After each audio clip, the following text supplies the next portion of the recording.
데살로니가전서 4장 1절에서 12절입니다. 키워드는 거룩과 사랑, 질서와 균형, 하나님을 기쁘시게 하는 삶입니다. 그러므로 형제들아, 우리가 끝으로 주 예수 안에서 너희에게 구하고 권면하노니 너희가 마땅히 어떻게 행하며 하나님을 기쁘시게 할 수 있는지를 우리에게 배웠으니 곧 너희가 행하는 바라 더욱 많이 힘쓰라. 우리가 주 예수로 말미암아 너희에게 무슨 명령으로 준 것을 너희가 아느니라. 하나님의 뜻은 이것이니 너희의 거룩함이라. 곧 음란을 버리고 각각 거룩함과 존귀함으로 자기의 아내 대할 줄을 알고 하나님을 모르는 이방인과 같이 세욕을 따르지 말고 이 일에 분수를 넘어서 형제를 해하지 말라. 이는 우리가 너희에게 미리 말하고 증언한 것과 같이 이 모든 일에 주께서 신원하여 주심이라. 하나님이 우리를 부르심은 부정하게 하심이 아니요 거룩하게 하심이니 그러므로 저버리는 자는 사람을 저버림이 아니요 너희에게 그의 성령을 주신 하나님을 저버림이니라. 형제 사랑에 관하여는 너희에게 쓸 것이 없음은 너희들 자신이 하나님의 가르침을 받아 서로 사랑함이라. 너희가 온 마게도냐 모든 형제에 대하여 과연 이것을 행하도다.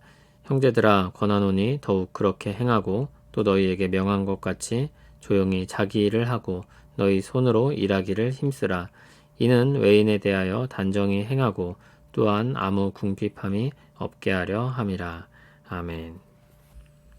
앞에서 데살로니가 교회와 사도 일행과의 관계를 말하고 오해의 소지를 불러일으킬 수 있는 일들을 정리했습니다. 사도가 데살로니가 교회로 갈 수 없게 되었는데 그것은 그들을 사랑하지 않아서도 아니고 그들에게 전한 복음이 거짓이기 때문도 아닙니다. 도리어 힘써 가고자 했었고 그런데 가지 못한 것이며 지금도 그들을 사랑하고 있으며 굳건하게 그들을 세워가기를 원합니다. 그 마음을 교회에게 전했습니다. 그리고 어려운 가운데 있는 교회를 위로했습니다. 이제 본격적으로 권면의 말씀을 전합니다. 오늘 내용을 간단히 말하면 거룩과 사랑입니다. 8절까지는 거룩에 대해서 12절까지는 사랑에 대해서 다룹니다. 1절을 보면 마땅히 하나님 백성을 행하는 것이 무엇인지, 하나님을 기쁘시게 하는 삶이 무엇인지에 대해 말합니다. 그것을 이미 사도들을 통해서 배웠으며 지금 데살로니가 교회가 행하고 있는 것입니다. 달리는 말에 채찍질하듯이 더욱 많이 힘쓰라고 강조합니다. 그런 삶의 방식은 사도의 지혜와 경험으로 주었던 것이 아닙니다. 2절에 의하면 그것은 주 예수로 말미암은 것입니다. 예수님의 가르침에 기반하고 있는 것입니다. 예수님을 따라 행하는 것입니다. 12 사도만 제자가 아니라 그래서 주님의 교회 전체가 예수님의 제자인 것입니다. 3절을 보면 하나님의 뜻이 거룩함이라고 했습니다. 이 거룩함을 데살로니가 교회의 상황에서 설명하고 있습니다. 그것은 곧 음란을 버리는 것입니다.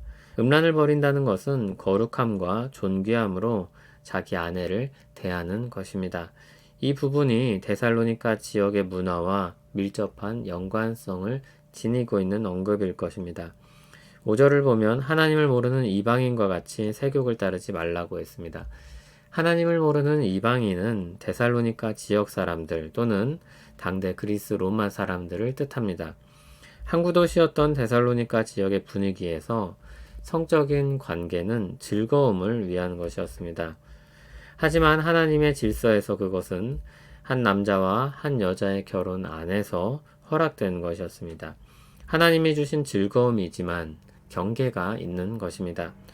6절을 보면 또 다른 거룩함의 예를 제시합니다. 6절을 보면 또 다른 거룩함의 예를 제시합니다. 이 일에 분수를 넘어서 형제를 해하지 말라고 했습니다. 여기서 이 일이 무엇을 뜻하는지 분명하지 않은데 크게 두 가지로 설명할 수 있습니다. 하나는 앞의 맥락에서 이어지는 내용으로 보아서 성윤리에 대한 것입니다. 다른 하나는 상업윤리, 즉 돈과 관련된 것으로 보는 것입니다. 둘 다 가능한 해석입니다. 전자일 경우 분수를 넘은 행위로 가정을 깨뜨리는 일이 되고 후자일 경우 소송이 걸렸을 때 복수심에 불타서 지나치게 피해를 입히는 일이 됩니다. 하나님이 약한 자의 편에 서시며 연약한 이들을 신원하신다는 것을 기억해야 합니다. 신원한다는 말은 공정하게 재판하여서 억울함을 풀어준다는 뜻입니다. 주님의 백성은 이 거룩하시며 은혜로우신 하나님을 항상 의식하면서 살아야 합니다. 하나님이 자기 백성을 부르신 목적은 부정하게 하려는 것이 아니라 거룩하게 하려는 것입니다. 그런데 그런 하나님의 뜻을 저버리는 것은 사람을 저버리는 것이 아니라 주님의 백성들에게 성령을 주신 하나님을 저버리는 것입니다. 우리 거룩함을 위해서 성령님을 보내주셨습니다. 하나님의 뜻을 알리시고 우리에게 힘주시는 성령님을 주셨습니다. 그런데 그것을 저버리는 것이 되는 것입니다. 거룩하지 않은 것은 이처럼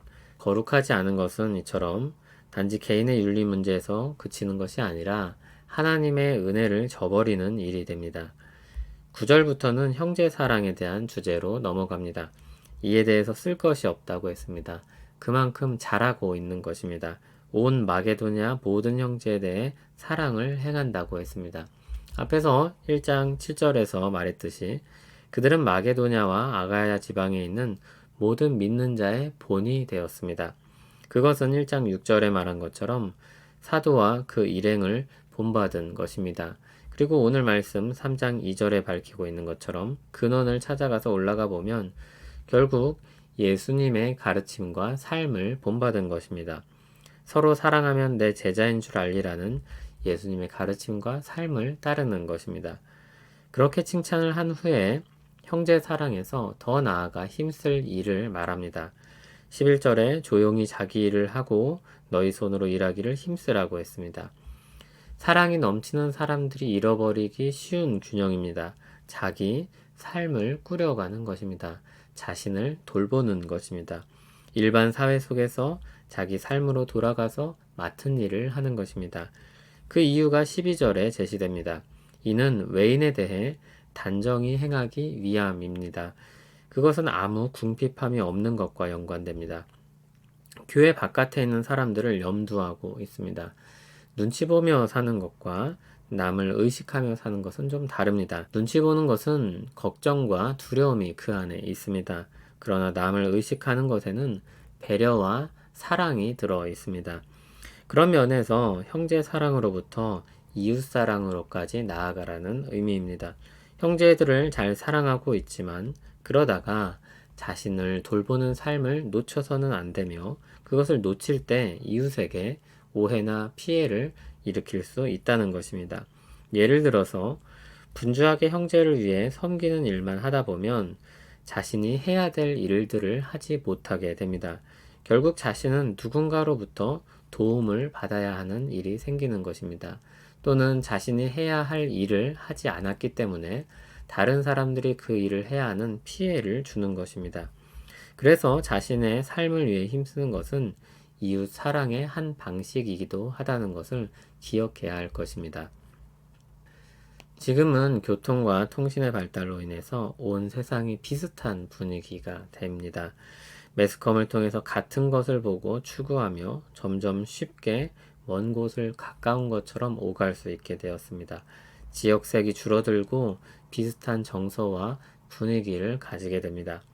드라마의 영향도 적지 않은데 드라마에서 보여주는 사랑의 내용과 방식에 많은 사람들이 영향을 받습니다. 그래, 저게 진짜 사랑이지. 사랑은 모든 것을 뛰어넘지. 뜨거운 감정을 막아설 수 있는 것은 아무것도 없지. 그런 것들입니다. 그런데 하나님의 질서에는 분명 경계가 있습니다. 그 경계 안에 있는 것이 거룩한 것입니다. 그럼 그 경계 안에 있는 것은 감옥처럼 다 통제만 받으면서 사는 것인가? 그렇지 않습니다.